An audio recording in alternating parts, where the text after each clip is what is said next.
Boa noite a todos e todas. Hoje nós estamos aqui com o professor doutor Marco Lamarão, professor do IFE, a professora doutora também Marcela Castro, né?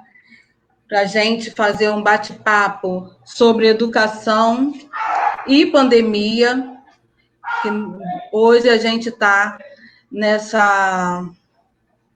enfrentando, né, esse desafio da sala de aula online, né, obrigatoriamente obrigados e tentando nos revoltar contra, tentando arrumar caminhos que a gente possa discutir a educação, né, pensar essa educação de 2020 em tempos de pandemia, como a gente pode enfrentá-la, né? Quais seriam os caminhos que a gente pode estar utilizando para enfrentar todos esses desafios postos para nós educadores nesse momento? Maricá, né, um município que buscou, a princípio, só tentar interagir com o aluno através de material impresso. Foi o primeiro contato nosso com a secretária de Educação, de que a gente ficaria apenas com material impresso. E uma semana depois, chegou a todos os professores a notícia que nós precisaríamos trabalhar com a plataforma da Positivo, né? Alimentando essa plataforma com atividade para os alunos. E a professora Ana Carolina, né, que está em sala de aula hoje, né, a professora Nudarci Ribeiro, ela tem como falar para vocês melhor sobre essa experiência que está sendo o ensino remoto nas salas de aula de Maricá. Consegue? Já está pronta, Ana?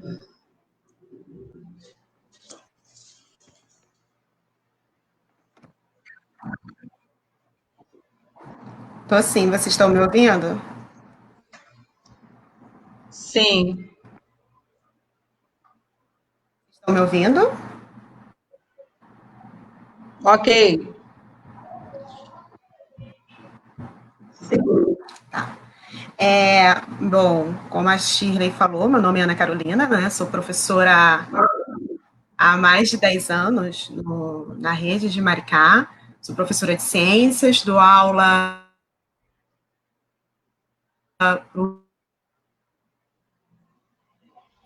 Está travando, Ana, sua.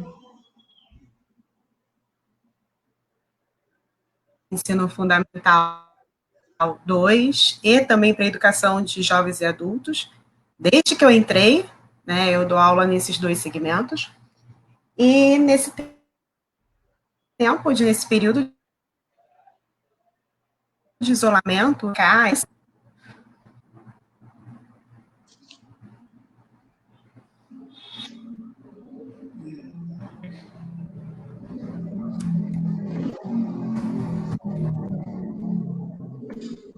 Ana, travou de verdade.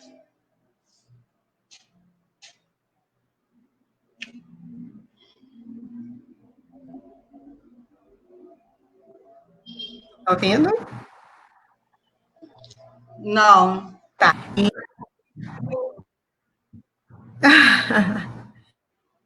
aí os alunos, mensalmente, essas atividades,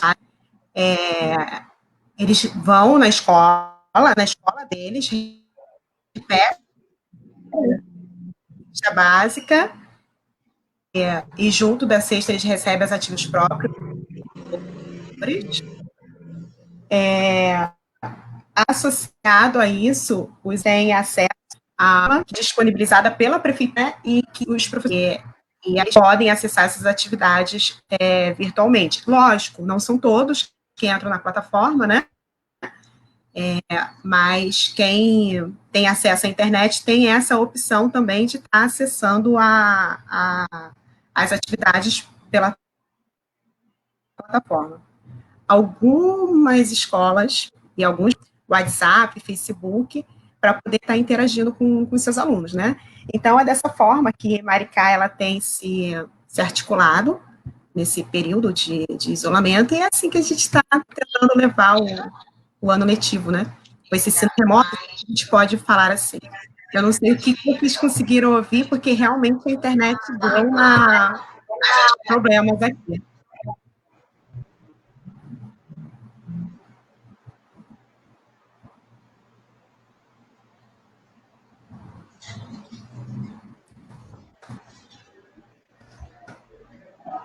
Ok. Né? Ficou picotando um pouco, não sei se todo mundo conseguiu entender. Aí eu passei um pouco também antes para a Marcela, o Marco. Então, resumindo, Maricá hoje tem atividade impressa, que é entregue aos alunos em todo início do mês, junto às cestas básicas, que os alunos de Maricá estão recebendo cestas básicas todo mês.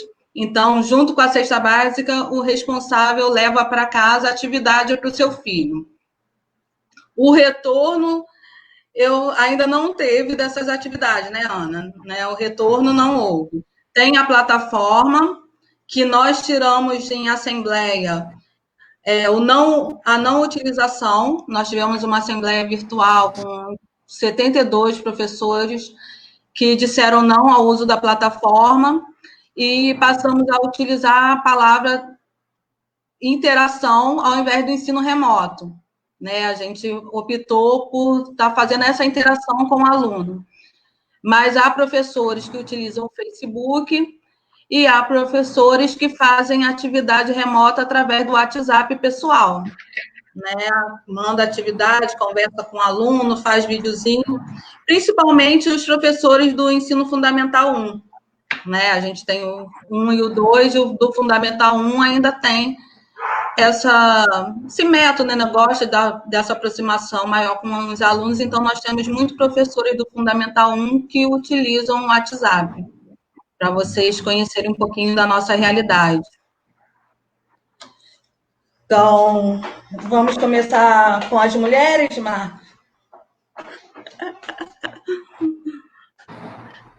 Né? Vamos, então, a Marcela se apresenta, né? Eu fiz só professora, doutora, você fala melhor, né? Sobre a sua ida agora lá para Portugal, a aventura.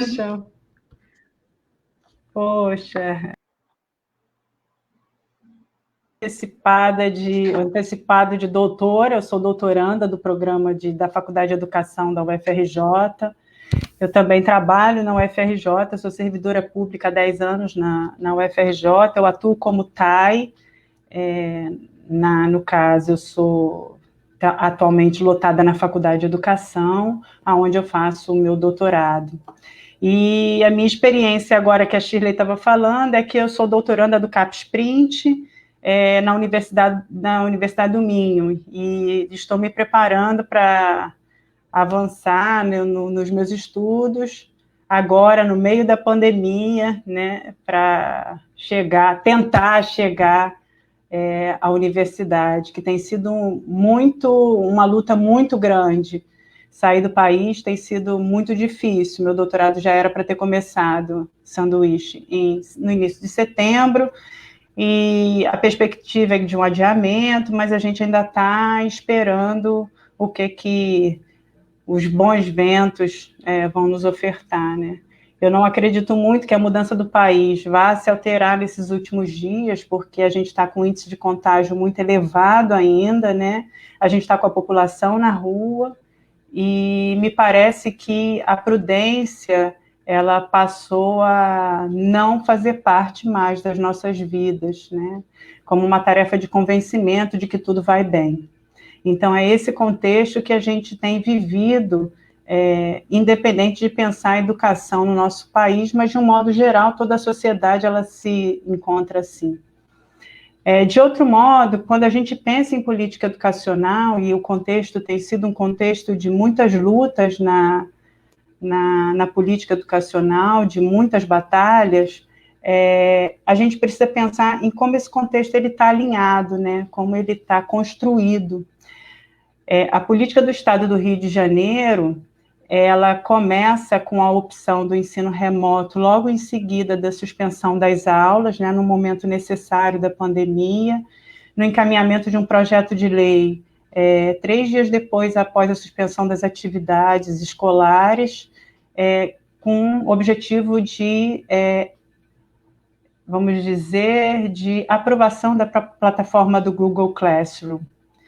E aqui no Rio, a gente permanece no uso dessa plataforma, que é uma plataforma que a gente sabe de caráter internacional, é um dos recursos que mais hoje em dia é utilizado. Nós estamos numa plataforma que é do Google, né? Nós estamos fazendo essa reunião numa plataforma do Google, e o problema que a gente pode verificar nisso é que ela faz parte dos grandes grupos hoje que controlam as informações no país, né? O nosso jeito de ver, o nosso jeito de consumir, o nosso jeito de olhar o mundo, através dessa diversidade de aplicativos que ela passa nas propagandas para quem está usando essa plataforma. Nesse contexto, o Executivo do Rio enviou, né, deu de presente para o Google todas as informações dos nossos alunos, dos pais, através da doação, né, doou para eles os dados para que fossem inseridos como alunos na plataforma.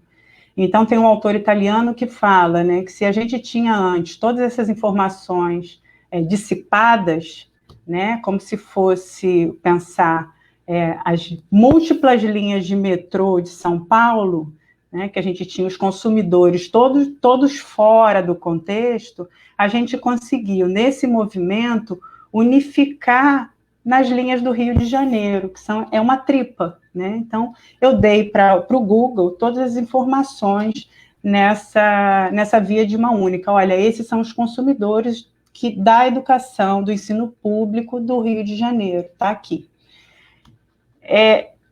Atualmente, ela não tem custo né, nesse período de pandemia para o Estado. Entretanto, a gente sabe que esse financiamento, como a MUF vai dizer, que é uma forma de capital estatizado, ele vem nessa forma indireta, que é sempre muito nebulosa, através desses diversos aplicativos que elas vão te convencendo a olhar e comprar os produtos de uma plataforma. Então, quem faz parte desse grupo? O Google, a Amazon, o Facebook e... Google, Amazon e Facebook, eu acho que eu estou esquecendo uma, mas de qualquer forma é essa. Logo no início, quando eu fui pensar nesse movimento, a gente logo tende a olhar essa política com um certo medo, porque é aquilo que a gente ouviu no início, né? A gente não tinha muita opção nesse contexto da pandemia, a não ser oferecer alguma coisa para os alunos, e vieram diversas propostas.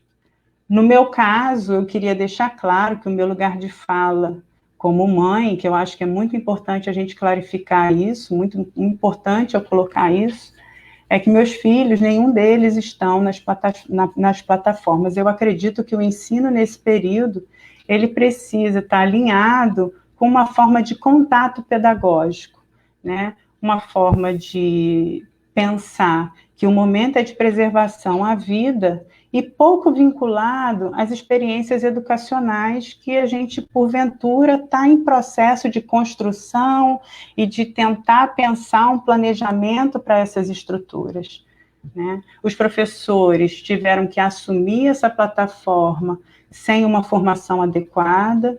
De outro modo, a gente tem os alunos que não foram preparados para um modo de autoaprendizagem. Então, a gente tem recebido notícias, e são muitas, de experiências catastróficas em relação a esse contexto.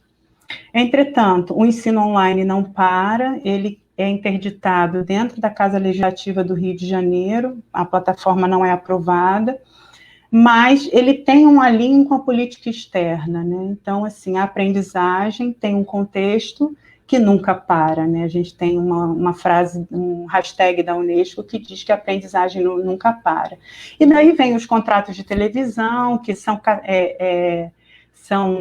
arranjos da década de 60, né, como os materiais impressos, como toda outra forma que a gente vai encontrando para lidar com esse contexto que para nós é muito novo, no nosso tempo, nós que somos jovens, né, eu estou me incluindo como jovem aqui, mas a gente nunca viveu um momento de tamanho hiato entre estar fora de casa e ter que ficar completamente dentro de casa, e a gente está aprendendo a lidar com essa realidade que para a gente é muito nova.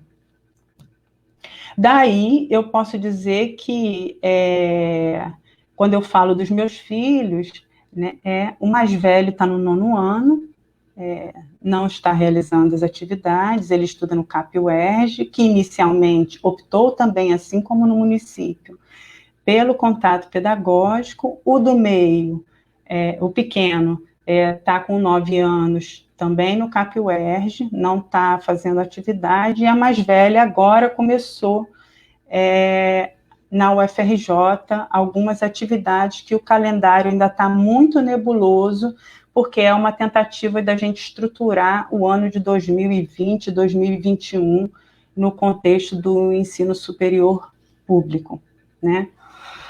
Então, a gente pode dizer que nesse cenário de atropelos do Rio, o que a gente pode perceber é que as experiências que estão sendo colhidas, né, elas carecem de um planejamento, elas carecem de olhares mais atentos e para as evidências que precisam ser elencadas desse contexto, né? A gente tem pesquisas que mostram que os nossos jovens não têm acesso à internet. A gente tem uma desigualdade social enorme, que se os jovens não têm acesso à internet, a gente está pedindo mais do que é possível, porque nem a casa, a moradia não é um direito nesse nosso país. E a gente está pedindo que esse jovem, que muitas vezes é trabalhador, né, sente em frente a um computador ou um celular, que pelas pesquisas não pode ser considerado como dispositivo de aprendizagem para que a aprendizagem ocorra. Eu confesso que quando eu conversei hoje de manhã com a Shirley, eu fiquei curiosa de entender um pouco o município no caso de Maricá, porque Maricá optou por uma plataforma diferente, e eu fui buscar um pouco sobre a opção da plataforma utilizada por Maricá, é a Positivo.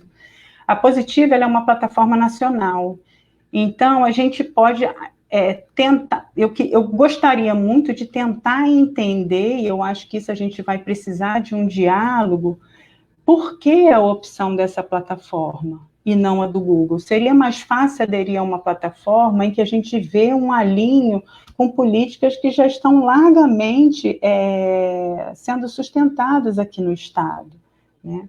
No Estado do Rio, no caso. Então, eu parto do princípio que há alguma coisa que diferencia, eu não sei o quê, mas há alguma coisa que, a princípio, me chama para estudar o município de vocês, ou para dialogar um pouco mais com o município de vocês, para tentar entender. Por outro lado, eu nunca tive problema, né, assim, de afirmar minha posição desde o início, que, para mim, o calendário escolar, nesse contexto, deveria ter sido suspenso. A gente está com a situação em que, hoje, eu brinco, eu falo com a minha orientadora, que a próxima escrita do texto é o consenso à sombra, né? O efeito das políticas educacionais no pós-pandemia, e seria uma brincadeira, e muito séria, da gente pensar que, então tá, o 6º ano vira 5º, o 7º vira 6º, o 8º vai virar o 5º, o 7º ano, e por aí a gente vai. Porque a gente não pode assumir que essas crianças, né, que estão tendo opções tão desiguais, cheguem na escola que a gente almeja, que a gente ainda vai lutar por uma escola democrática, de acesso a todo, mesmo que esses percalços ainda estejam presentes na contemporaneidade, mas que a gente gostaria de lutar, porque dentro da escola a gente tem a capacidade de criar estratégias para esse jovem que se desloca de casa, que vai à escola e que a gente consegue perceber as dificuldades que estão circulando no mesmo ambiente social, né? Existe essa demanda pelas aulas agora, né, muito presente, muito latente, e eu costumo pensar naquela velha história de que a escola modifica o mundo, né? Modifica a realidade social, ela é capaz de mudar sozinha, uma ideia de escola como redentora da sociedade, né? Então, me parece que essa ideia da escola voltar, ela caminha muito para e passo com a ideia, né, muito próxima, a ideia que se voltar à escola, o mundo volta a girar como girava anteriormente. E nisso, a gente pode perceber um grande elemento que configurava as nossas vidas, principalmente para nós mulheres, mães, que temos trabalhos na pesquisa, ou que temos inúmeros outros familiares, os afazeres de casa, como o tempo social da escola, ele configurava as nossas vidas, né? Nós nos organizávamos pelos turnos escolares, e como nós fomos perdendo isso e ganhando outras tarefas dentro da casa, que muitas vezes, na maioria das vezes, numa sociedade patriarcal, elas são relegadas à mulher. Então, se a gente não tem um contexto favorável, eu fico me perguntando como a gente consegue escolarizar a casa, né? Quais são os desafios que a gente tem nessa escolarização da casa? Porque nós estamos falando de famílias que são famílias que não são professores, são famílias que não estão também em casa, né, com privilégio, porque a gente pode dizer que é um privilégio, né? Eu, como servidora pública, estou trabalhando de casa, mas a gente tem uma realidade em que muitas famílias estão nas ruas trabalhando e que não podem dar atenção para os seus filhos. Então, a vida vira um inferno dentro de casa, porque o fulano tem que usar o telefone, ele não tem telefone suficiente para dividir com o irmão tem que usar a bateria, e a gente tem um esvaziamento enorme da educação dentro de casa, né, dentro desse lar que virou escola. E aí a gente fica pensando numa outra questão, porque as questões vêm sempre encadeadas, né? Como a gente vai garantir, né, que esse jovem não seja colocado para fora da escola, né? Porque o contexto indica que a evasão escolar vai assumir números enormes, né? Vai assumir, alçar patamares maiores. E com isso a gente vai estar aumentando a desigualdade que já é enorme no país. A gente pode dizer que se a pandemia ela não veio para tornar o nosso país desigual, né? Ela escandaliza a desigualdade no nosso país, porque nós temos plataformas de escolas privadas que vão muito bem e obrigado, os alunos cada um com os seus computadores, enquanto que a realidade na escola pública é de um contexto em que a gente tem turmas com 30 alunos ou 20 alunos e temos 5 participando em uma escola, né? Em outra escola, nós temos turmas com 20, 30 alunos e nenhum aluno participando das atividades da escola, né?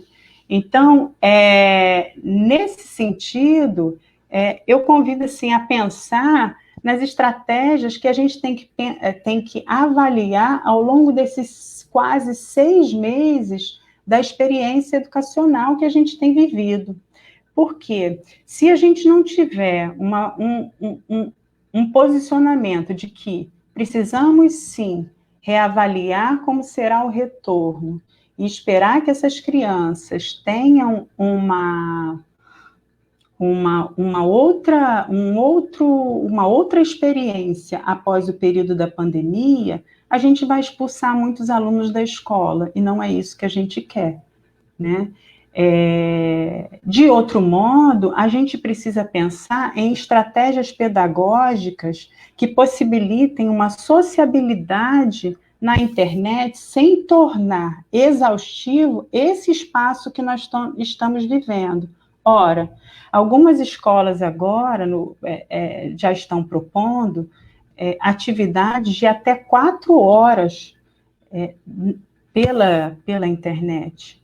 Nós não conseguimos ficar 1 hora ou 2 horas num espaço aqui, porque é cansativo, porque tem estudos que demonstram como é prejudicial esse contato com a luz do computador, como a relação não é positiva. Então, acho que, assim, são grandes desafios que a gente vem enfrentando. De outro modo, é interessante a gente pensar que alguns estudos, recentemente saiu na Ensaio um texto muito interessante que se chama, eu anotei aqui para poder lembrar, A Covid-19 e a Volta às Aulas, Ouvindo Evidências. E ele vem falando de uma questão que parece nos preocupar muito, porque os pais ficam muito preocupados quando os alunos não vão voltar às aulas, e aí não vai aprender, teve um gap, vai perder tudo, porque esse é um discurso muito comum, não pode parar, a aprendizagem realmente não pode parar, né? E aí tem estudos que mostram que o efeito férias, ele não causa tanta desigualdade assim. E para que eles pudessem ser verificados, né, estudos científicos que pudessem ser verificados, foi diminuída as férias em tempos similares, assim, vamos dizer, um exemplo, se eram 30 dias, vou ficar 15 dias, volto os alunos a estudar e depois eu dou mais 15 dias. E isso não mudou em nada o aprendizado do aluno. A gente não tem níveis tão diferentes de aprendizagem quando a gente tem os 30 dias corridos, eu estou dando como exemplo, cada país vai configurar suas férias de um modo, ou se a gente dividir essas férias em outros momentos. Ainda mais quando a gente tem um contexto que a gente precisa levar em consideração, que é um contexto que o nosso psicológico e o psicológico das crianças está muito abalado, né? Então, nesse sentido, a gente precisa estar pensando e dialogando, e eu estou aqui, assim, eu me abro para esse diálogo, porque se me perguntarem, Marcela, você tem certeza do que é para fazer, eu vou falar assim, não, a única certeza que eu tenho é que, assim, a interação, a relação com a máquina, ela não é o que vai qualificar a aprendizagem, ela não é. A máquina, por si só, não qualifica a aprendizagem. A relação que está estabelecida na professão-aluno, e aí a gente vai ter que pensar em Paulo Freire, que é uma relação dialógica, que é uma relação de interação, desde os pequenos até os mais velhos, ela é necessária para que a gente tenha potência nesse aprendizado. Então, eu acho que é isso. Eu vou dar a palavra agora para o meu amigo, né, Marco. Mas quase chamei de Marcelo, Marco. Que eu também sei que ele fez doutorado na UFRJ. Eu não sei como a gente não se cruzou lá, eu acho que a gente se cruzou. Mas para a gente poder estar dialogando nesse contexto aí da pandemia.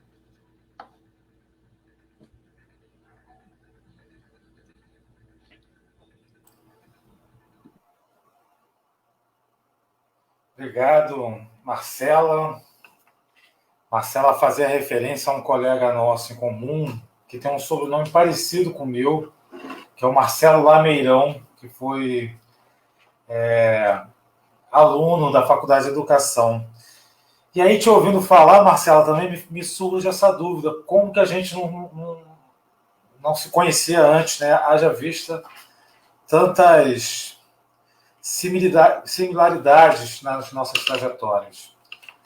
Queria iniciar minha fala agradecendo, fazendo uma saudação especial à direção do Cineduc, em especial na figura da sua diretora Shirley, quem foi quem pessoalmente me fez esse convite, mas estendendo essa saudação aos demais participantes dessa live.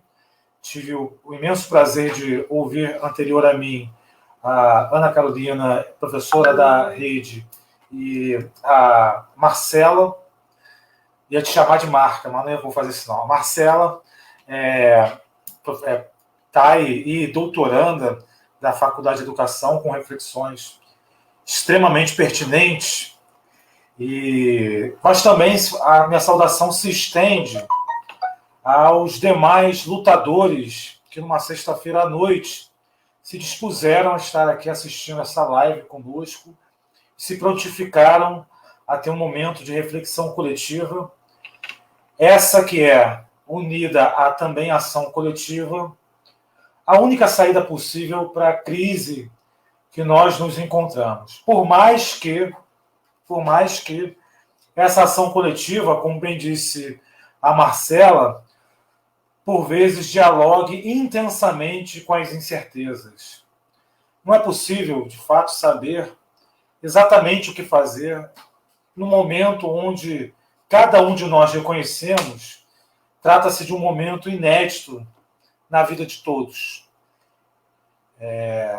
Não sei se tem alguém aqui com mais de 90 anos, mas caso não tenha, e é provável que não tenha, ninguém aqui vivenciou uma pandemia dessa magnitude, a não ser que tenha vivido lá a gripe de 1918, pessimamente conhecida como gripe espanhola, porque toda denominação que busca dar uma nacionalidade a uma gripe, ela é certamente xenofóbica e, pior, encobre as principais causas que levam à pandemia. Se essa pandemia pode ter um apelido, a meu ver, esse é um vírus da destruição ambiental, é um vírus da destruição do ambiente humano, é um vírus da destruição das relações do mundo do trabalho. Portanto, é um vírus extremamente ligado às causas que levam o capitalismo a se desenvolver. Nesse sentido, e sendo meio o porta-voz da tragédia, tenho quase certeza que esse é um cenário que tende a se repetir nos anos que se sucedem. Se pensarmos retrospectivamente, e a história nos ajuda um pouco a isso, as pandemias têm se tornado cada vez mais comuns em curtos espaços de tempo. Sorte nossa contarmos com a ciência e as tecnologias que, vez ou outra, conseguem fazer surgir respostas rápidas para esses problemas tão graves. Foi assim a pandemia do HIV, foi assim a pandemia do Ebola, foi assim a pandemia da gripe suína, e agora, né, o antigo coronavírus também, né? Gripe suína, se eu não me engano, eu não sou professor de biologia, os professores de biologia de plantão, por favor, me corrijam, mas se eu não me engano, a gripe suína foi um outro vírus, de uma outra família, né, uma espécie influenza, família não é um termo correto. Bem, por que eu estou dando essa volta para falar de educação? Porque, como bem disse a Marcela, não é possível. Meu xará, Marcos, está dizendo que a avó dele aqui esteve nesse momento pandêmico, que a bisavó dele morreu com apenas 36 anos por conta da gripe de 1918.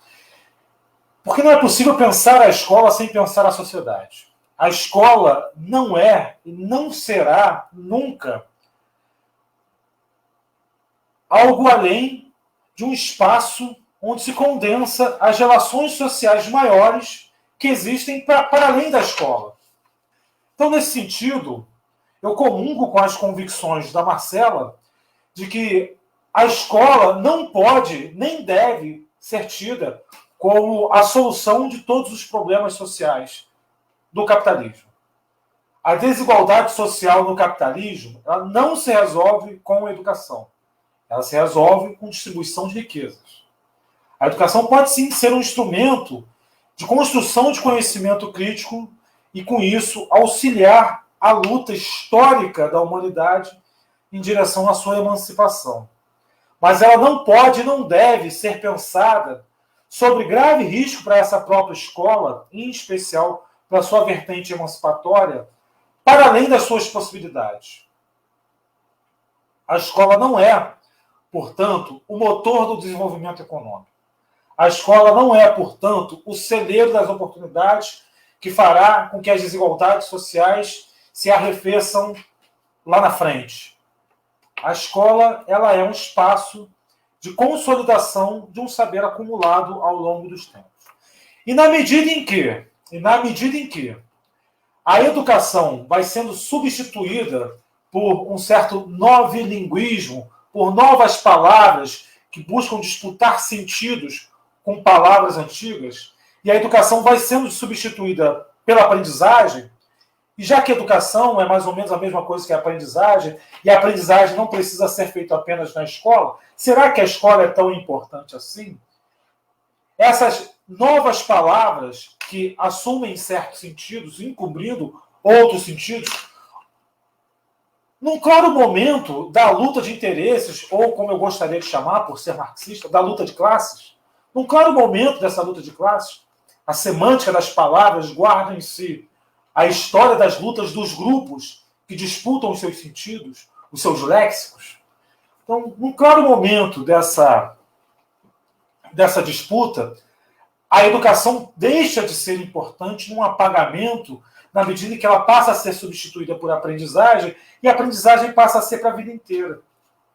Pode ser feita na escola, na família, na igreja, até em casa, no homeschooling, como defendem os ultras mais, os mais anti-escolas podem defender a chamada educação domiciliar. Então, para a gente falar de escola pública no Brasil, a gente precisa entender que, nesse momento, o que opera, o bloco no poder que opera as políticas públicas no Brasil, está marcada por uma cisânia entre um bloco ultraliberal, marcadamente expresso pelo programa de governo, explícito nas palavras do Paulo Guedes, de um lado, e por outro lado, e não antagônico a isso, mas por outro lado, de uma frente ultraconservadora, marcadamente sob influência das mais conservadoras teologias neopentecostais. A Eve Idris está aqui me retificando. Fiquem à vontade, tá, gente? Eu não sei, por isso que eu fui fazer história, porque biologia não era comigo. E eu fazia biotecnologia no ensino médio. Mais um segredo. Bem, então, é necessário pensar o que essas frações da classe dominante pensam para a escola pública. Nesse sentido, eu me afasto das ideias que defendem que a escola pública brasileira passa por um grave processo de fracasso escolar. A meu ver, aqueles que acreditam no fracasso escolar perdem a dimensão dialética, conflituosa da escola. Eu, como um educador emancipatório, como um educador que prezo pela transformação social, certamente me frustrarei ao me deparar com uma escola pública que não consegue dar conta do mínimo. Mas isso não significa um fracasso, porque por trás dessa escola pública que ensina o mínimo, que é precarizada, a meu ver não está um fracasso. A meu ver está um sucesso de um projeto antagônico ao meu. Portanto, compactuando com as palavras de Darcy Ribeiro, a falência da escola pública é um projeto político e não uma mera casualidade. E aí, nesse sentido, é importante a gente pensar que, de um lado, existe uma frente que já atua na escola pública, sugando, drenando os seus recursos públicos, em especial através das financiarizações das políticas sociais, e, por outro lado, a outra frente, também a outra conservadora, atua na escola pública, em especial nas temáticas ditas morais, ou no debate do conteúdo, com um claro exemplo do Escola Sem Partido. O Escola Sem Partido é uma boa expressão desses setores ultraconservadores pensando e agindo em torno da escola pública. O que eu estou chamando de financiarização das políticas públicas? O mecanismo pelo qual os setores ligados ao capital financeiro conseguem drenar recursos públicos da escola pública para acumular capital nas esferas das finanças, do capital fictício, na esfera do capital financeiro. E como é que eles conseguem isso? Através de ProUni, através do Reúne, através do FIES, ou mesmo através do Salário Educação, através do próprio Fundeb. Não vou me deter aqui nesse assunto, mas todas essas políticas prevêem mecanismos de transferência de recursos públicos para a iniciativa privada. Iniciativa privada essa que está intimamente imbricada com o capital financeiro. O Brasil detém hoje as principais empresas, se não a principal, porque é uma americana, mas dos top 5, 2 ou 3 das principais empresas educacionais do mundo são brasileiras. E isso se dá muito por conta dessa financiarização das políticas públicas.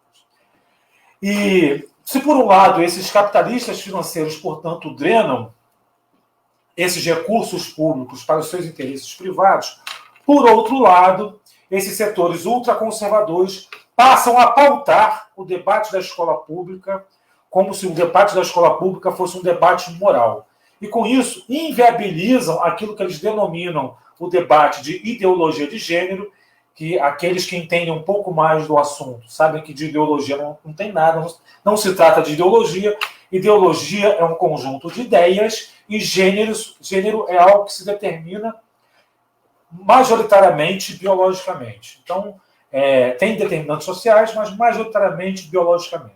Então, não se trata de um conjunto de ideias sobre o gênero, mas de uma conformação biológica daquela pessoa que lhe dá determinada identidade ou outra no quesito gênero. E aí, nesse sentido, essas duas frentes estão observando a pandemia como um momento único para realizarem os seus desejos com a escola pública. Portanto, mais do que significar um novo ataque desses mesmos setores à escola pública, significa um ataque qualitativamente superior. Isso dito, é importante identificar o que estes setores avaliam como o principal obstáculo para a implementação dos seus projetos com relação à escola pública.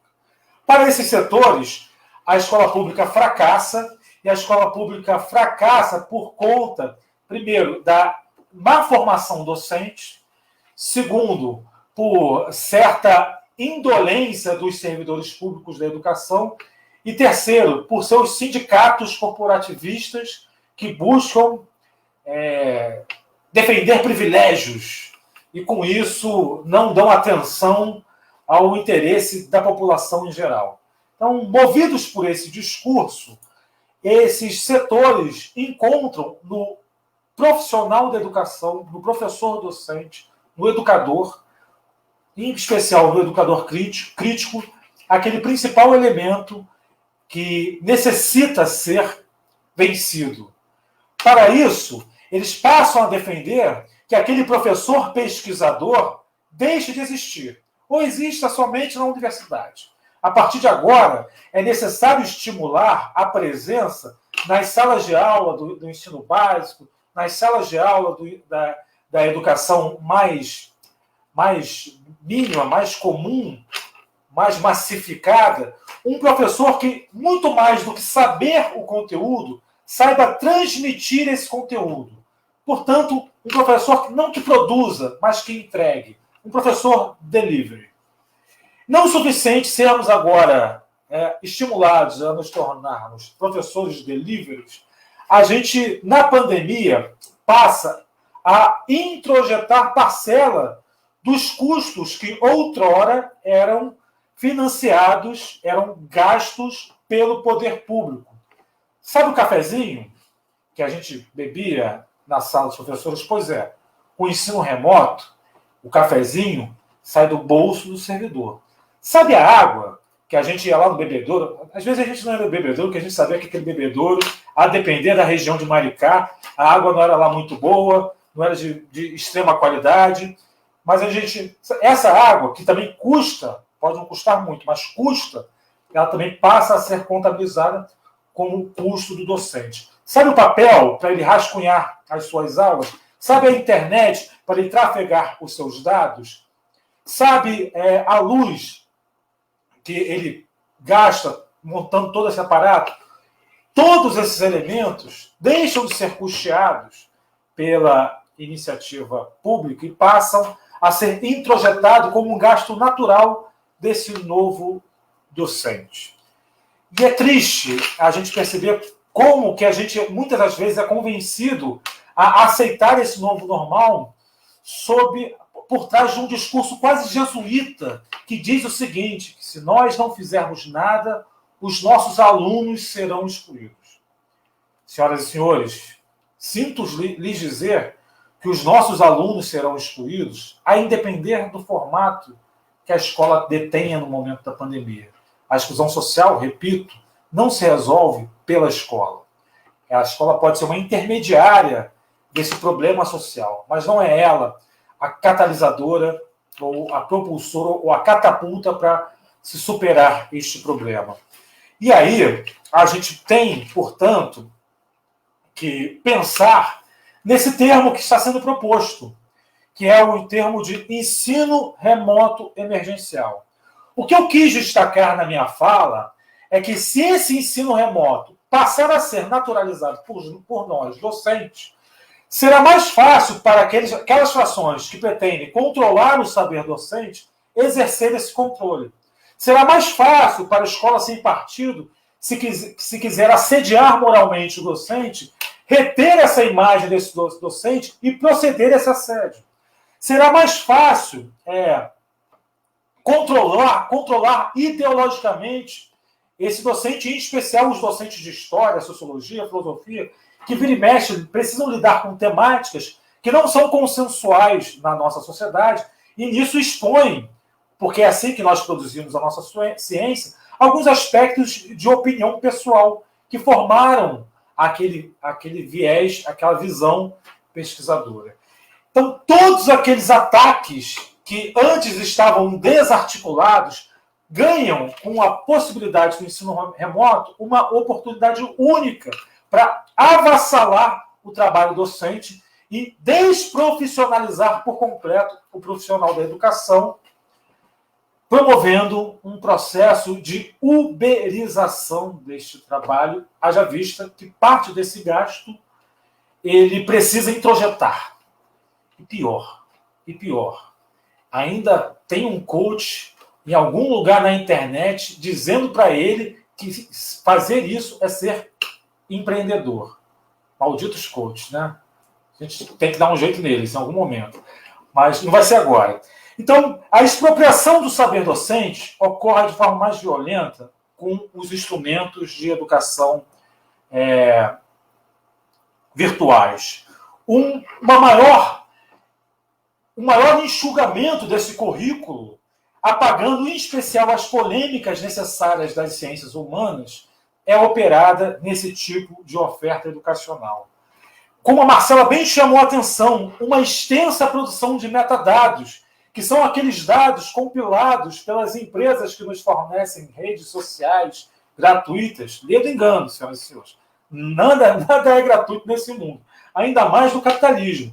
Então, o Uber, você acha que ele ganha vendendo viagens de carro? Não. O Uber ganha vendendo o seu comportamento e sua forma de transporte por uma cidade e oferecendo esses dados para aqueles que quiserem comprar. Então, eles vão saber se você frequenta teatro por conta da sua geolocalização ou se você frequenta casa de samba.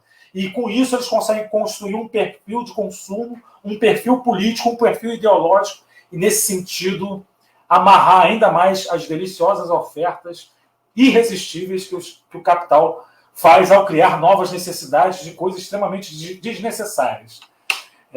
Não existe almoço grátis, diria Ignatioli. Então, falar da educação, do ensino remoto emergencial, é falar, na verdade, de um longo histórico do processo de exclusão da classe trabalhadora sobre o saber emancipatório e crítico. E esse longo histórico ganha um importante aliado com os mecanismos que a educação, o ensino remoto emergencial traz. E ele não será emergencial. Na medida em que ele for uma vez instalada, essas tecnologias não se furtarão a estarem presentes daqui para frente. E, como diria minha querida amiga Olinda Evangelista, se é remoto, não pode ser ensino. Então, nós estamos diante a uma nova expressão desse novo linguismo, o ensino remoto emergencial, que, se detida uma análise mais pormenorizada, é uma expressão vazia para denominar um profundo ataque sobre a profissionalização do saber docente e um profundo ataque sobre o caráter público da educação pública brasileira. E aí vem a pergunta de R$1 milhão. R$1 milhão não, o real está desvalorizado, vamos mudar, 1 milhão de euros. Vem a pergunta de 1 milhão de euros. Portanto, Lamarão, o que fazer? Ora, como bem chamou a atenção a Marcela, eu me filio àqueles que defendem que o ano letivo de 2020 ele já se encontra perdido. E qualquer tentativa de tapar buraco é apenas uma tentativa de tapar um buraco. Que aceitar a continuidade das atividades acadêmicas é aceitar a realização do Enem em janeiro. Senhores, em janeiro nós não teremos vacina. Então nós estamos admitindo que as escolas estarão fechadas, mas que estarão presentes numa sala de aula 40 alunos, 40 candidatos a uma vaga, passando 5 horas do seu dia respirando no mesmo ambiente, provavelmente um ambiente não adaptado para livre circulação de ar, para pleitear uma vaga no Enem. Então, olha o que nós estamos fazendo. A gente finge que tem ensino remoto, para fingir que, na verdade, estamos salvando os nossos alunos da escola pública, quando, na verdade, esse ensino remoto é extremamente excludente e ele significa o andamento de um calendário que porá em risco a vida dos trabalhadores e das trabalhadoras que necessitam da universidade pública para continuarem os seus estudos. Bem, e aí vocês me dizem o seguinte, mas Lamarão, pode não ser possível a gente cancelar esse calendário acadêmico. Perdemos esse debate. O que a gente pode fazer a partir daí? Tem outros caminhos, né? Já que a gente não... Torço eu para que a gente consiga. Ainda sempre é tempo para se lutar. Então, que o Sinduscop, queria chamar a atenção disso, lançou uma bela nota atentando para a necessidade dessa pauta entrar em debate. O cancelamento do calendário acadêmico. Caso a gente não consiga isso, a gente pode usar dessas plataformas para reposicionar a escola pública ante a pandemia. Pensando de que maneira professores e estudantes podem se debruçar sobre a seguinte questão: de que maneira a nossa rede de sociabilidade, que tem na escola um centro importante, pode se debruçar para ajudar aquela comunidade a enfrentar melhor a pandemia. Esse é um papel que a escola pública pode cumprir. Vai ser excludente? Não vai incluir a todos? Teremos problemas de acesso? Tudo isso. Mas, ao menos, a gente não reafirma o novo normal e a gente reafirma o papel de que escola pública de verdade precisa pensar lado a lado aos problemas mais candentes da comunidade em que ela está inserida. E, nesse sentido, eu queria chamar a todos a necessidade da construção desses espaços de reflexão. O que o Cineduc faz aqui é uma demonstração clara da importância desse debate crítico e como que é salutar termos espaços para a gente construir conhecimento. E queria me encerrar, eu perdi aqui a cronometragem do meu tempo. A Shirley é muito boazinha, porque ela não reclama com ninguém, não fala, Lamarão, teu tempo acabou. ou de repente... Não, ainda não falou, não. Muito boazinha comigo, mas eu queria aqui terminar a minha fala reivindicando uma importante palavra de ordem surgida nas lutas, eu pelo menos vi pela primeira vez lá, do Chile, pela educação pública. Ser educador e não lutar é uma contradição pedagógica. E aí, diria Galeano, que nós temos que correr atrás dos nossos sonhos mesmo.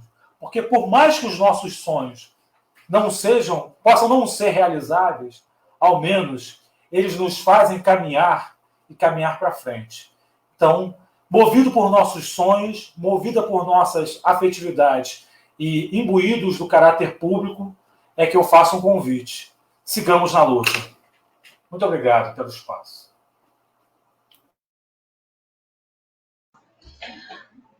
Difícil mandar vocês pararem, né? Tanto a Marcela também, eu não fiz contagem do tempo dela, não. Entendeu? Deixei, a gente está precisando ouvir novas falas, né? Novos ânimos, da gente... Eu acho que a chamada agora, né? De uma construção de um debate amplo, né? A gente tem que repensar o que fazer com esse ano letivo, com essa imposição dos governos. Todos os municípios vêm passando pela mesma dificuldade, né? Daqui a pouco o retorno vai estar em pauta, né? Se não, né? Vai estar em pauta aqui em Maricá, né? Porque o Estado já colocou que os alunos que não têm acesso à internet vão voltar às aulas, ou seja, toda a rede estadual vai voltar às aulas. O município do Rio, com Crivella, também ignorando o aumento, né? Toda a curva de contágio do Covid, vamos voltar. O professor que é vagabundo, né? Que a gente está nesse debate, nós colocamos um vídeo, uma petição online junto dos CEPs, e o debate foi esse: o professor não quer voltar a trabalhar, o professor é vagabundo, ele não está preocupado com as crianças, ele quer ir para a praia, né? Que agora quem está em isolamento social e não está trabalhando é porque quer ir à praia todos os dias. E Ana quer falar alguma coisa? Para a gente entrar no debate ver o pessoal do chat. Quero parabenizar os palestrantes, excelente fala, maravilhosa, faz a gente refletir e querer ficar ouvindo e querer falar e querer, né? Realmente foi maravilhoso. Obrigado, tá, por vocês estarem disponibilizando o tempo de vocês, e realmente foi fantástico. E nós temos aqui, né, algumas perguntas. Você vai falar, Shirley, das perguntas? Não, ou eu pode vejo? falar.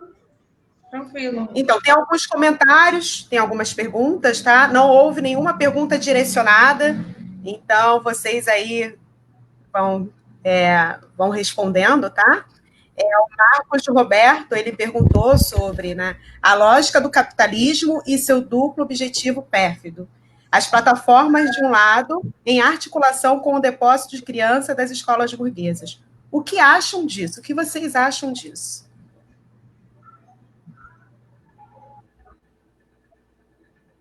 Você não quer reunir um conjunto de perguntas para a gente poder, talvez, dialogar um pouco? Porque talvez, não sei, eu estou sugerindo para a gente poder... O que você acha, Lamarão?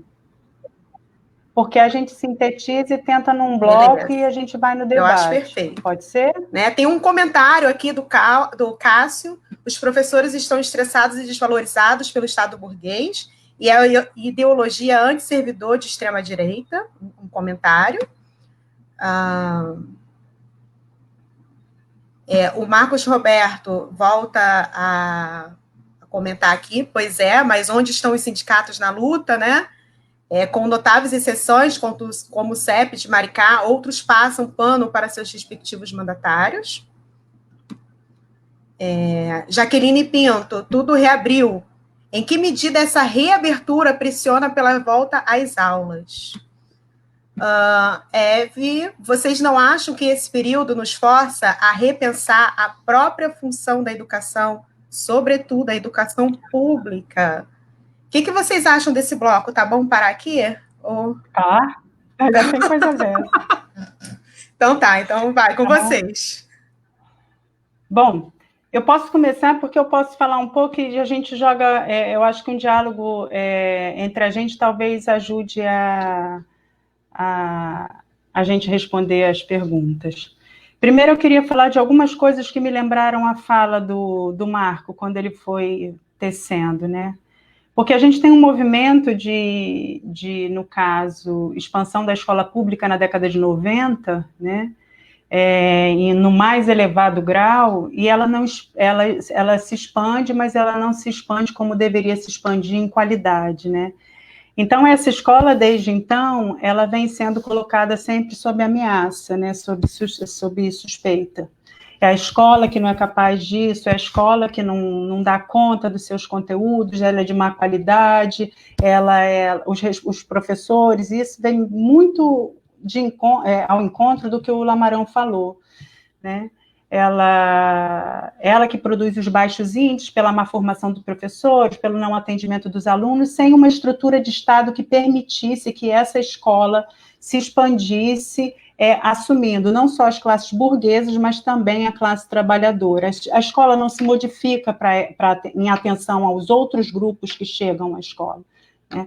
E agora, no momento da pandemia, eu acho bom pensar que eu tenho escrito isso com a minha ex-orientadora, que é a Carmen Gabriel, que a escola, no contexto da pandemia, ela está sob ameaça. Essa escola que a gente conhece, que é democrática, que é para todos, que mesmo nesse contexto sob suspeita, ela se institui através desse governo como ameaçada.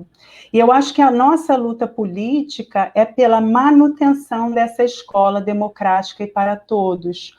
Os nossos debates, eu acho que o Marco falou muito bem aqui, né? A gente cria outras formas de sociabilidade. Esse momento tem sido um momento de muita distribuição de saber, pelo que eu tenho participado, e eu acho que a gente tem investido em lutas políticas através dessa internet, que ela não tem nada de virtual, ela é objetiva nesse campo aqui, em que nós nos encontramos e criamos uma sociabilidade em torno de uma demanda, que é a luta pela escola pública, e isso me faz acreditar que a gente tem possibilidade de intervir nesse projeto de governo, né?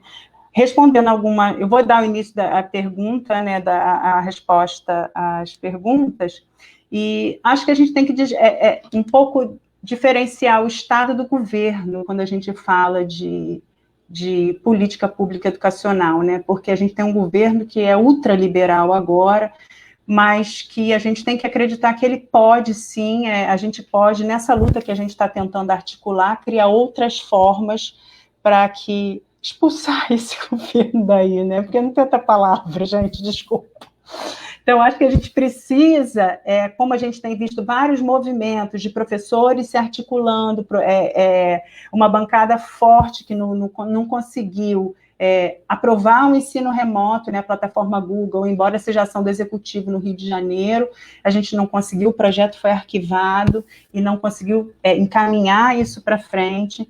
E eu queria lançar, junto com essas perguntas, uma questão que eu tenho muito pensado e que o Marco tocou na fala dele. Porque quando a gente trabalha com a ideia da perspectiva do ensino remoto, eu penso muito sobre o que está na LDB, claro, eu sou de política educacional.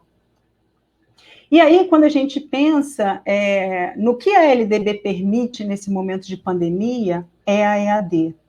Numa manobra gramatical, que a gente pode talvez assim dizer, né, nessa desvirtuação de sentido, a gente ficou com o ensino remoto. Se a gente pensar em termos de política educacional instituída, seria muito mais fácil a gente lutar para que o ensino remoto não fosse reconhecido. Porque, enquanto lei, o que a gente tem legitimado é a EAD e não é o ensino remoto. Então, eu acho que a gente tem uma brecha para se manter nessa luta e pensar que ela talvez possa estar ao nosso favor quando a gente, de alguma maneira, nega que essa forma não é a melhor forma da gente articular a relação ensino-aprendizagem dos nossos alunos, né? Passado o momento de pandemia, né, eu acho que é tudo como uma ideia muito ainda que a gente tem quase, é quase um ensaio, né, a gente produz ensaios quando a gente fala. E penso que essas seriam as questões que a gente pode abrir o debate. Vai lá, Marco. Obrigado, Marcelo. Eu confesso que eu já tinha lido a pergunta da Eve, e ela, a pergunta da Eve me inspirou parte da fala. E eu, de fato, acredito nisso, Eve, que a gente precisa repensar a escola pública, e repensar a escola pública, a meu ver, significa, antes de mais nada, reafirmar o caráter público da escola pública, e público entendido como público estatal, porque o próprio caráter público também sofre do ataque do novilinguismo, e aí, em determinado momento, em especial na década de 90, o governo Fernando Henrique passa a se diluir o entendimento de público daquilo que era garantido pelo Estado para aquilo que era ofertado à população. Então, toda coisa que fosse ofertada à população poderia ganhar o adjetivo de público. Nesse sentido, prolifera-se as iniciativas do chamado terceiro setor, ONGs, OS, OCIPs, essa maravilha e eficiente iniciativa que a gente sabe que não tem nada de corrupto, é super justa nas suas aplicações, e eu estou sendo irônico, né? Marcada por má gestão, marcada pela exploração sobre o trabalho, e em comparação com o servidor público, com condições muito aquém de trabalho do que o servidor público tem, por pouco tempo, haja vista a reforma administrativa na porta, querendo exatamente mais um elemento para a gente pensar na figura docente. É importante que se diga isso, tá, gente? Os docentes são a maior categoria de servidores públicos, os profissionais da educação, melhor dizendo, a maior categoria de servidores públicos do Brasil. Não é qualquer encargo que eles estão falando. Nós somos... E se compararmos, se pegarmos um doutor na educação, ele vai ganhar menos, um bacharel na educação, ele vai ganhar menos do que seus correlatos nas outras secretarias. Então, um bacharel na Secretaria de Segurança tem um salário maior do que um professor na Secretaria de Educação. Um delegado da Polícia Federal ganha muito mais do que um doutor. O delegado só precisa de bacharelado, tá, gente? Do que um doutor na Universidade Pública Brasileira. Então, só para a gente ter em nível desse disparate, porque também corre a ideia de que o servidor público ganha maravilhas. Certamente, quem fala isso esquece que o Brasil tem um salário que é baixíssimo, que a superexploração da força de trabalho é algo que é comum aos distintos segmentos da população brasileira, e que não é o salário do servidor público que é um pouquinho melhor do que o setor privado, não. É o setor privado que paga salários baixíssimos. Comparando-se com outros países, a diferença entre salarial do profissional servidor público, do profissional privado, no Brasil, é menor do que em países notoriamente liberais, como Estados Unidos e Inglaterra. Então, é mentira aquilo que diz que o problema do Brasil é o serviço do Estado brasileiro, é o serviço público brasileiro. Então, Eve, acho que a tua pergunta, em certa medida, já acabou sendo respondida na minha fala. Com relação à pergunta do Marcos, Xará, eu acho que a gente não pode perder de vista uma dimensão importante. A escola pública, ela não é apenas um depósito de criança. Quando a gente chama a escola pública nesse termo, a gente perde um importante elemento para qual ela serve, não para nós, mas para as classes dominantes. Ela é formadora de força de trabalho.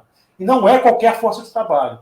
É o cortador de cana, é o Uber, é o entregador de motoboy, que vai introjetar que a salvação para a vida dele não é a luta coletiva, mas a iniciativa individual. Isso não é qualquer operação ideológica. Essa é uma operação ideológica importante que a escola consegue construir, né, na medida em que ela aceita parcela dessa sociabilidade típica do neoliberalismo ou do social-liberalismo. Então, embora essa escola ela seja marcadamente provocada pelos interesses das classes dominantes, a gente também não pode retirar dela a dimensão do conflito e da luta. Afinal, o que nós estamos fazendo ali, né? Não somos só apenas sonhos. Somos sonhos, muito esforço coletivo e algumas derrotas, vitórias também. Mas somos isso como profissionais de educação, em especial aqueles que se organizam no sindicato. E aí chegamos a uma outra questão importante a ser dita também. A gente tem que tomar cuidado ao generalizar os sindicatos no Brasil. Devemos lembrar que o sindicalismo brasileiro é marcado, na sua origem, por uma legislação inspirada numa legislação fascista, que à época era denominada de polaca, Estado Novo, 1937. E essa legislação buscava criar no sindicato um aparato, uma correia de transmissão dos interesses governamentais. E que até hoje essa estrutura, em certa medida, permanece.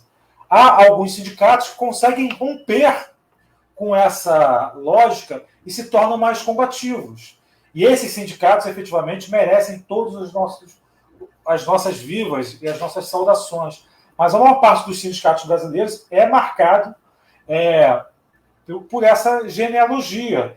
E não sei se isso pode ser atribuído apenas à classe trabalhadora, mas também como um estratagema a mais das classes dominantes, no sentido de instrumentalizar o principal meio de luta da classe trabalhadora no Brasil, em especial da classe trabalhadora urbana, os seus sindicatos, os seus espaços de luta coletiva.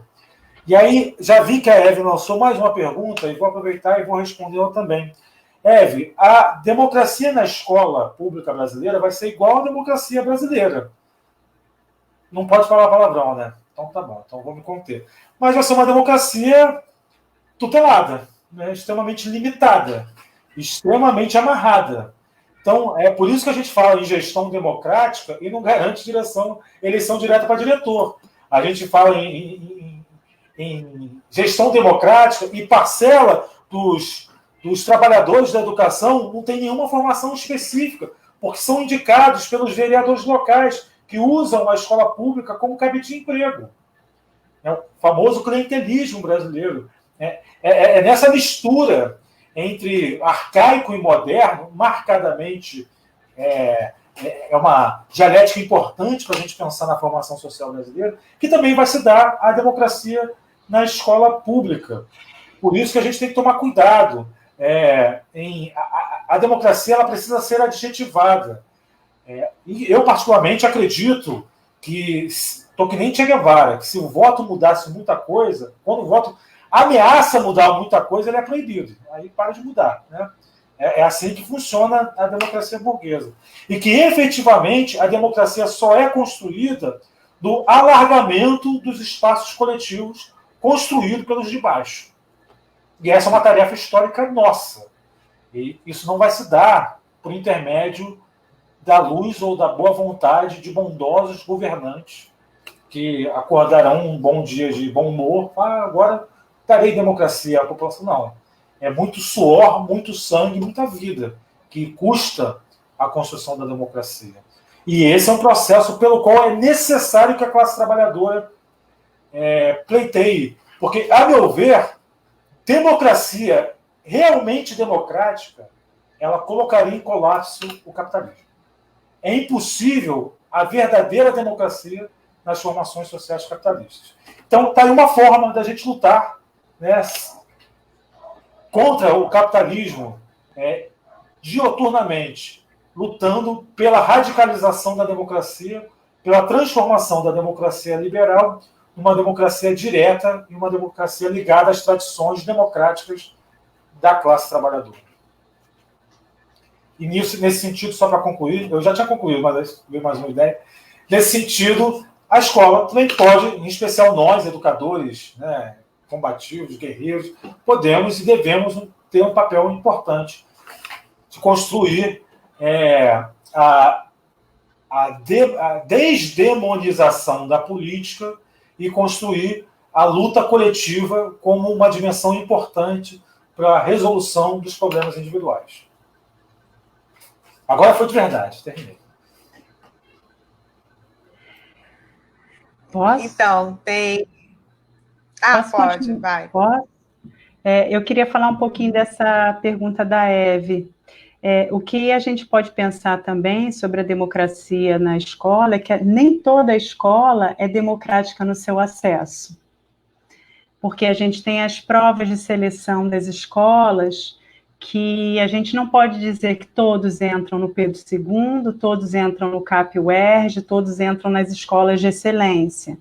Então, a gente pode pensar que todos, quando entram, têm um tratamento igual, né? Mas, até entrar, tem um funil que não caracteriza a escola na sua entrada como democrática. Sobre o que caracteriza a democracia na escola, para quem trabalha em escola, esse é meu objeto de atenção, né? É bom a gente pensar nos diversos coletivos que transitam dentro da escola.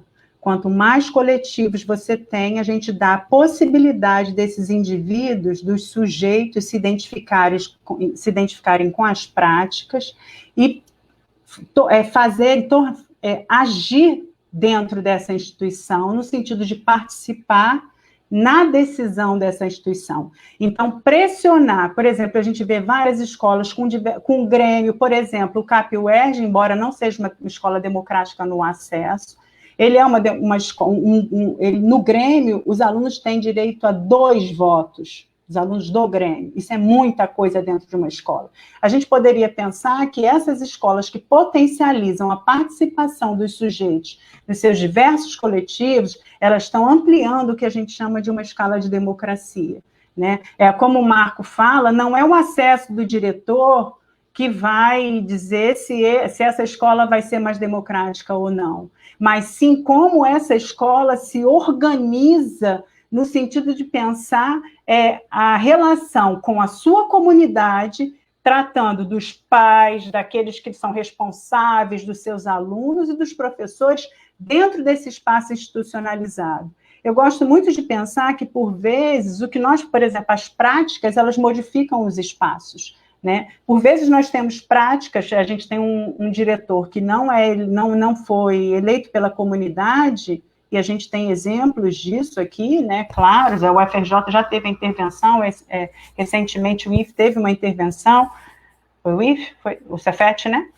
E a gente continua com práticas mais democráticas, buscando nos espaços colegiados assumir decisões que ganham um cunho coletivo. Então, é bom que a gente pense que na escola essa possibilidade ela é real, por isso que lutar por essa diversidade de coletivos, né, numa instituição que representa a política democrática, ou seja, é parte da democracia e de grande peso nessa sociedade, é importante para a gente democratizar em âmbito mais macro a sociedade, né?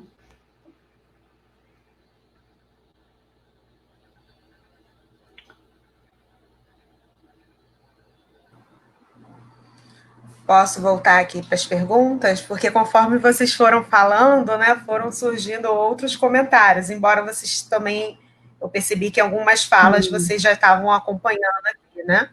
Mas com relação ao Ícaro, ele pergunta, a plataforma escolhida por Maricá foi da Positivo. Não à toa uma empresa de tecnologia que demitiu centenas de professores em uma universidade em Curitiba. Qual será o fim das atividades que postamos na plataforma?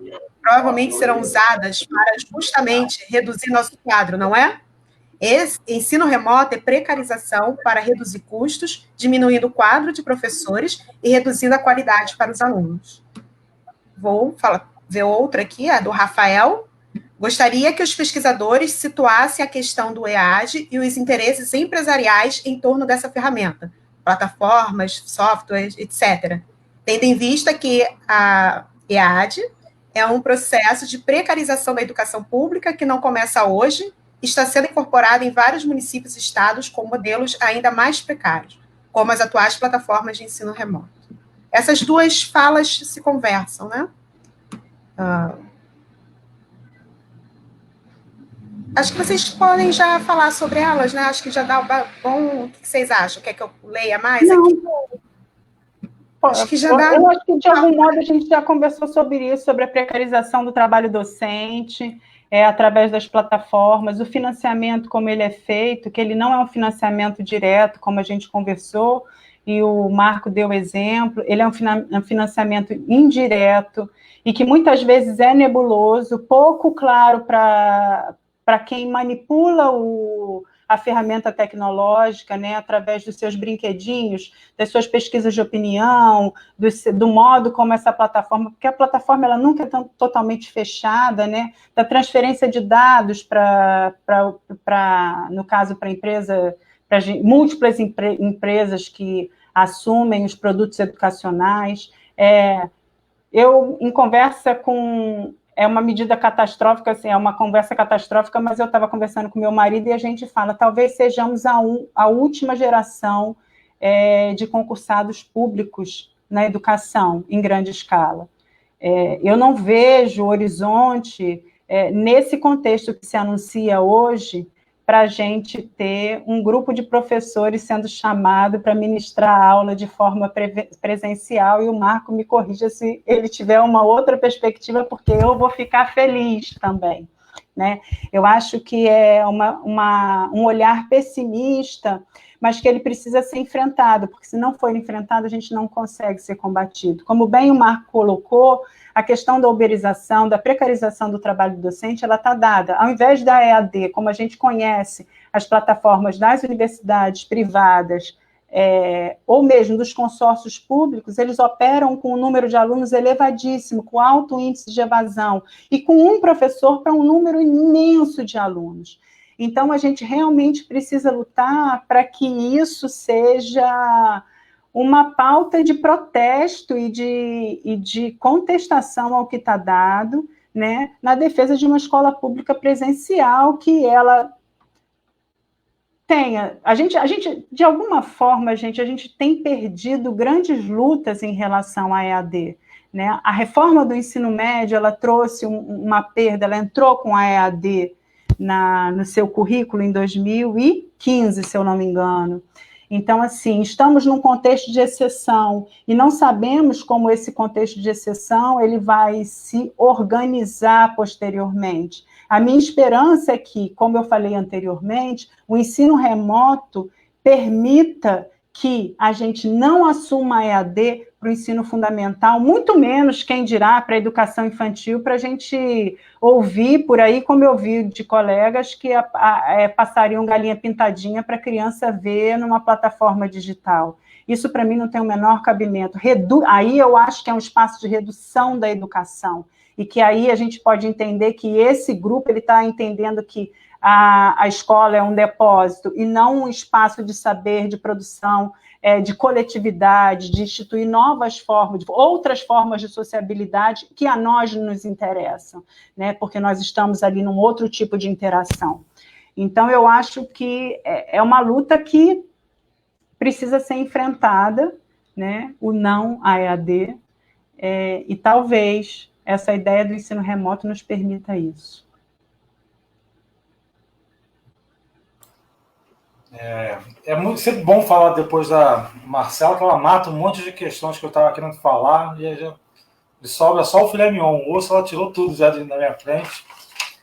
Eu estou com os dados aqui. Primeira coisa importante, para quem quiser entender um pouco mais sobre as políticas de expansão da EAD, em especial na formação docente, eu recomendo muito que acompanhe o trabalho realizado pelo grupo de pesquisa da Olinda Evangelista. Tem bastante coisa. E tem dados bastante interessantes. Eu também não falei anteriormente, mas eu faço parte de um grupo de pesquisa da UFRJ, que é o Colemarx, que é coordenado pelo professor Roberto Lerner. E nós produzimos 2 documentos também bastante ricos em dados sobre os motivos pelo qual o ensino remoto representam essa ameaça que eu estou fazendo referência aqui. Então, muitos dos elementos e muitas das inspirações da minha fala são atribuídas a esses documentos. Os acertos são dos documentos, os erros são por minha conta.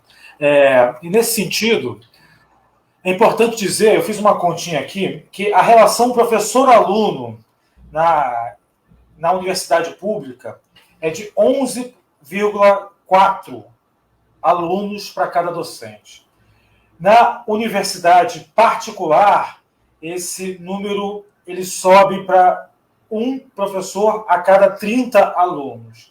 E na relação EAD, um professor a cada 60 alunos. Então, é uma intensificação do trabalho docente. Eu não sei se vocês estiveram acompanhando, mas nós temos a campeã das campeãs dos absurdos. Se aquela personagem do Paulo Gustavo, a Senhora dos Absurdos, tivesse se formado em alguma universidade, eu acho que ela teria se formado na Laureate. A Laureate é uma universidade particular, um conglomerado que tem o seu foco no ensino à distância. E eles lançaram, a última moda, é que um professor da Laureate chega a ter que atender a aproximadamente 40 mil alunos em apenas um semestre. É muita coisa. Pergunto a vocês, qual é a qualidade de oferta de ensino que o professor pode oferecer para 40 mil alunos dividido em 6 meses? Qual é a possibilidade deles de corrigir uma prova? Ele não tem. Aí sabe o que a Laureate faz? Essa professor, não precisa não, a gente sabe que você está atarefado, então a gente contratou aqui um robô de inteligência artificial e esse robô, ele corrige as provas dissertativas. De múltipla escolha a gente já sabia que acontecia, né? Múltipla escolha a gente já foi descartado. As provas dissertativas, eles cruzam lá a quantidade de vezes que você usou um determinado termo, avaliam com um gabarito formado não sei aonde, e por um método intuitivo, eles atribuem uma nota ao aluno, dispensando o docente do processo de ensino-aprendizagem. Então, vejam, eles não apenas criam o problema, eles vendem a solução. Então, é nessa lógica que o educador e a escola pública está. É diferente da privatização que ocorria no século XX, que a gente tinha espaço disputando vaga com a UFRJ. Agora não. Agora, a privatização se dá por dentro da UFRJ, sem disputa de vaga. Ela se dá a partir de políticas públicas que poderiam ou se voltar esse dinheiro público para a UFRJ, ou utilizando a UFRJ para produzir determinado conhecimento que vai ser usufruído a baixíssimo custo pela iniciativa privada, que nada mais é do que está muito bem expresso naquilo que eles estão chamando de futuris. Quem tiver a chance de ler aquilo que é o futuris, nada mais é do que isso. Pegar a universidade e falar assim, mercado, a gente não tem mais compromisso nenhum com investir aqui, não. Agora é com vocês, mercado. Mas aí pergunta, onde é que fica a pesquisa crítica? Onde que a Petrobras vai investir na pesquisa que vai falar, Petrobras, se você continuar explorando aqui a Bacia de Campos, vai dar ruim, hein? Para de explorar petróleo na Bacia de Campos, porque senão vai dar ruim. Né? Em que momento o mercado vai ser tão imparcial para financiar aqueles que o criticam? E a crítica é fundamental, mesmo para uma sociedade capitalista. Então, para além da intensificação do trabalho docente, existe, e a venda da educação como um novo commodity, existe a inovação de uma série de mercadorias que passam a ser oferecidas na medida que os problemas vão sendo gestados e criados. E é isso que acontece agora. Se vocês observarem o crescimento das chamadas edtechs, que são as empresas, startups de iniciativas educacionais e tecnológicas, elas tiveram um salto exponencial ao longo da pandemia. Estou aqui ouvindo o Lehman falar para mim, enquanto vocês choram, eu vendo o lenço. E é isso que eles estão fazendo. Estão encontrando, e é importante a gente pensar isso, a crise, ela não é para todos. Então, eles estão encontrando esse momento em que as pessoas estão sem emprego, que as pessoas estão com medo de ir à rua, as pessoas estão ciosas de uma educação de maior conhecimento, para transformar tudo isso num grande negócio. E o que obsta essa iniciativa é a nossa organização coletiva. Se a gente renunciar à nossa organização coletiva, renunciaremos a termos uma escola pública minimamente comprometida com uma educação emancipatória.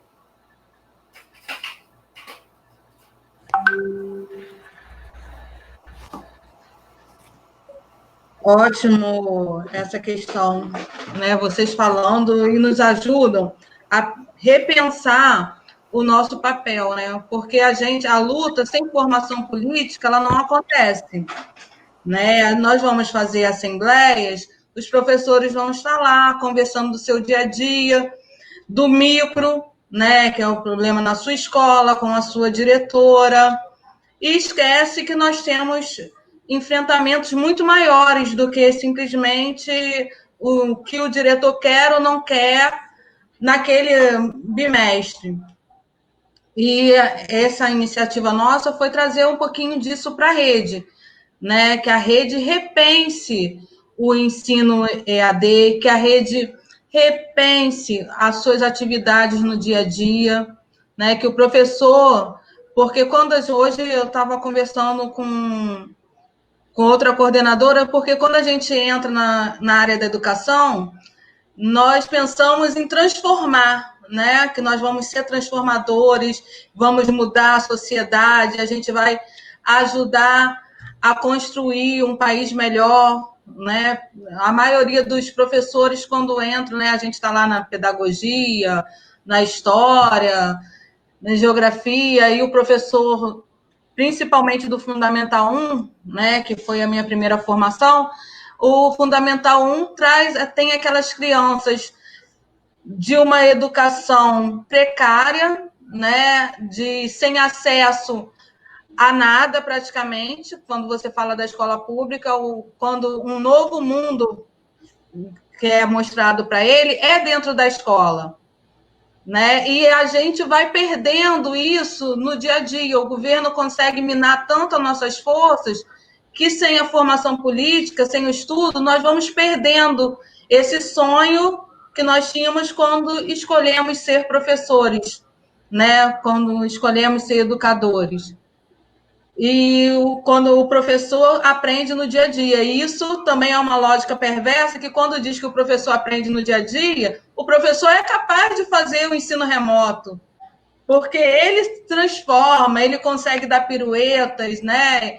Ele consegue pensar, ele está todo momento procurando uma maneira diferente de ensinar. E aí a gente pensa nisso, por que eu não vou dar conta do ensino à distância, se eu, na sala de aula, penso em chegar ao meu aluno de uma forma diferente, procuro dar uma educação diferente. Então, os sindicatos, nessa lógica também perversa, às vezes não conseguem fazer essa formação política, né? Que o movimento sindical, ao meu ver, não se passa apenas pela coordenação de um sindicato, né? Essa coordenação tem que ajudar os seus militantes, os seus sindicalizados a avançar. E essa procura do avanço está cada vez mais distante, as pessoas estão cada vez mais desmotivadas a buscar a mudança, a lutar por seus direitos. E o governo, que não se cansa de estar inovando, né? Nessa lógica de poder colocar a gente refém do capitalismo, né, nessa lógica neoliberal, eles estão sempre repensando como eles podem conquistar melhor seus objetivos. E a gente deixa um pouco, quando a gente deixa de lutar por nossos direitos, a gente vai deixando eliminar essas forças. Não adianta, não tem o que fazer. Então, me sinto muito agradecida, né, de vocês de estarem proporcionando para a nossa categoria e para os outros mais, né, que não tem só o pessoal de Maricá, esse novo olhar, né, tentar reformular o nosso olhar na educação brasileira. Shirley, eu gosto muito de uma fala da autora que eu trabalho com a Chantal Mouffe. Eu não sou marxista. E E eu vi aqui o Rodrigo por aqui, o Lamosa, e o Lamosa foi meu companheiro de mestrado. E eu falava para ele assim, Rodrigo, eu queria tanto discutir Estado, e eu não discuto Estado, e isso me causava uma angústia enorme, e eu era do campo do currículo, e aí eu saí, fui para o campo das políticas públicas, porque eu achei que era um campo fértil para uma discussão. Eu tinha medo do campo das políticas públicas, porque ficava para mim que era um grupo que discutia muito Estado, e eu não sabia discutir Estado. E aí eu pedi ao Fred, o professor querido da casa da gente, que é o Frederico, e falei, ele falou, Marcela, eu vou te ensinar a discussão de Estado, né? Então, assim, ele respeitou muito a autora que eu escolhi trabalhar, que era Chantal Mouffe, e ela tem uma fala que eu considero que é uma fala muito bacana, né? Que ela fala assim, a gente está num tempo teórico e político. Teórico, porque o que vai dar base para a ação política é aquilo que a gente aprofunda na teoria. Ao mesmo tempo, a prática, ela precisa estar presente no nosso cotidiano. Então, essa é uma relação que vai e vem o tempo todo, a gente não pode abandonar nem uma coisa nem outra. Então, eu gosto da gente pensar muito sobre isso, porque a teoria ela é importante para a gente pensar nos projetos que a gente vai enfrentar, na ação que a gente vai propor para o enfrentamento das questões, que não são poucas nesse momento. Então, me parece que é, assim, um tempo de muita discussão e de muito debate coletivo.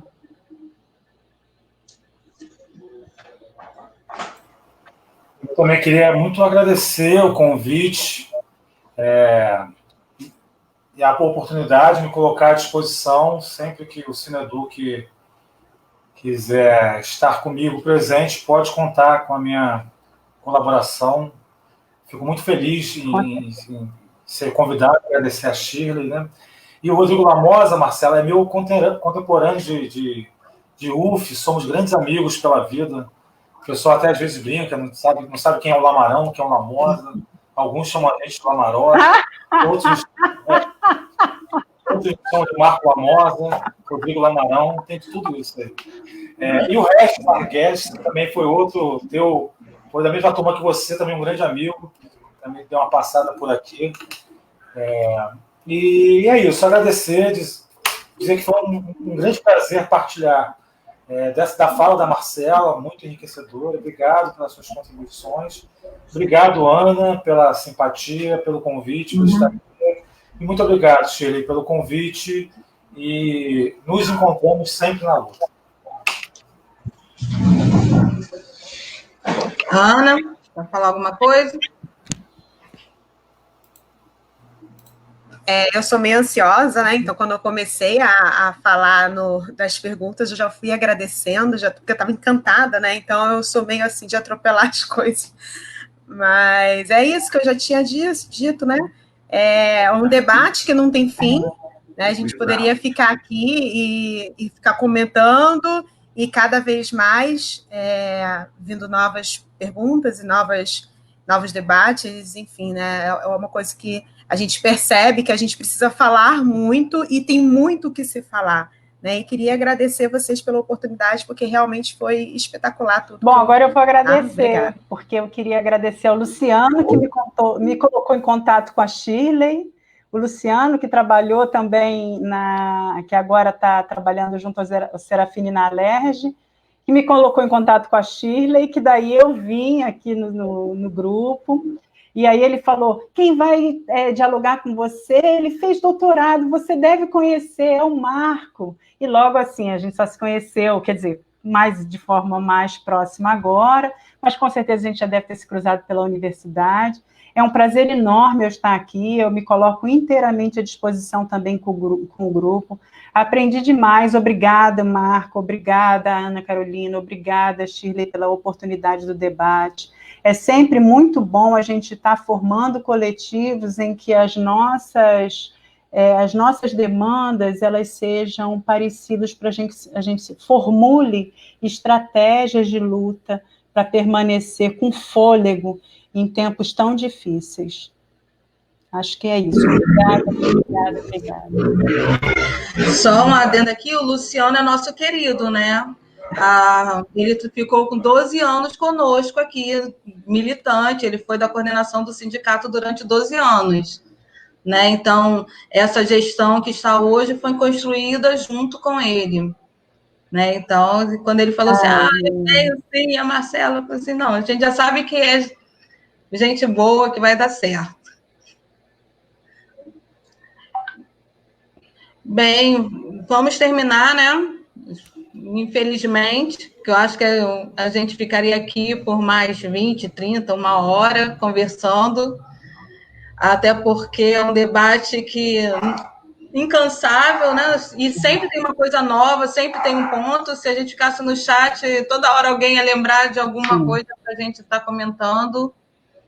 E com certeza haverá uma próxima vez. A Marcela, a gente vai ter que esperar voltar de Portugal, né, Marcela? Não, eu continuo trabalhando, eu não é assim, não. Eu vou cheia de coisa para fazer lá e para fazer aqui. Agradecer o pessoal que ficou. A pandemia não para, a política educacional está. Cada dia é um capote diferente. Você acorda com medo do que vai acontecer naquele dia. É assim, você mal olha e tudo mudou, né? Ontem era o Van Traub, agora é o Milton, e daqui a pouco muda tudo de novo. Sim. Fora nos municípios.